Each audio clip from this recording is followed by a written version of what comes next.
संपर्क संरक्षण योजना हठात ये वाक्यटी मो मन को केमिति आसिला आपण भी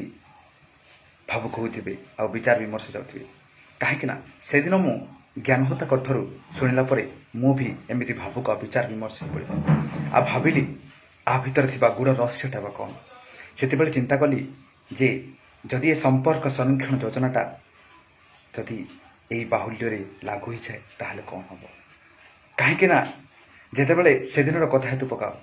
जितेबले महिला मान शोषण निर्यातित आउ से अधिकार को सब्यस्त से दिन महिला कमिशन आयोग गठन करागला आउ वर्तमान एमती भी खबर शुणा जे पुरुष मान शोषण निर्यातित आउ तार अधिकार एवं पुरुष कमिशन गठन करने आंदोलन चली किए बा नईक पारे पुरुष कमिशन गठन हेनी बोली सेहीपरि आगामी भविष्य में ए संपर्क संरक्षण योजना बोधे गठन हम से सरकारी हो कि बेसरकारी हो यह शुणिले हास्यास्पद लगे किंतु यह समय चलती समय जो परिस्थिति देखी आपको आम निश्चित कहवा बाहुल्य जे निश्चित संभव हो पार तेणु समय भितर यह